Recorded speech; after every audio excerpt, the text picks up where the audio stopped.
ഏറ്റവും വേഗത്തിൽ 1000 കോടി നേടി പുഷ്പ 2. റിലീസ് ചെയ്ത് 6 ദിവസത്തിനുള്ളിലാണ് പുഷ്പ 2 ദി റൂൾ എന്ന സിനിമ 1000 കോടി ക്ലബ്ബിൽ കയറിയത്. ആദ്യ ഭാഗത്തിന്റെ മുഴുവൻ കളക്ഷനെയും മറികടന്നുള്ള കുതിപ്പാണ് പുഷ്പ 2-വിന്റേത്.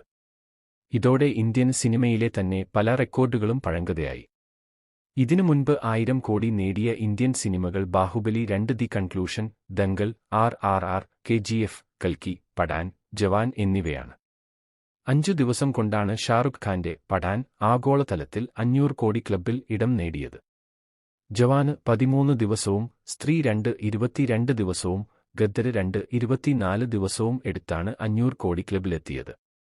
12 ദിവസം കൊണ്ട് വിജയ് നായകനായ ലിയോ 500 കോടി നേട്ടം കൈവരിച്ചിരുന്നു. ഈ കണക്കുകൾക്ക് മേലെയാണ് ഇപ്പോൾ പുഷ്പയുടെ റെക്കോർഡ് കളക്ഷൻ. ലോകമെമ്പാടുമുള്ള 12,500-ൽ അധികം സ്ക്രീനുകളിൽ ആണ് പുഷ്പ 2 ഇറങ്ങിയത്.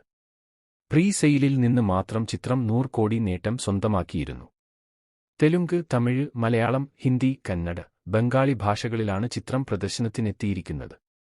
തിയേറ്ററുകൾ തോറും ഇതുവരെ കാണാത്ത വിധത്തിലുള്ള ഗംഭീരമായ റിലീസിംഗ് മാമാങ്കമാണ് നിർമ്മാതാക്കളായ മൈത്രി മൂവി മേക്കേഴ്സും സുകുമാർ ടൈറ്റിംഗ്സും പദ്ധതിയിട്ടിരുന്നത്.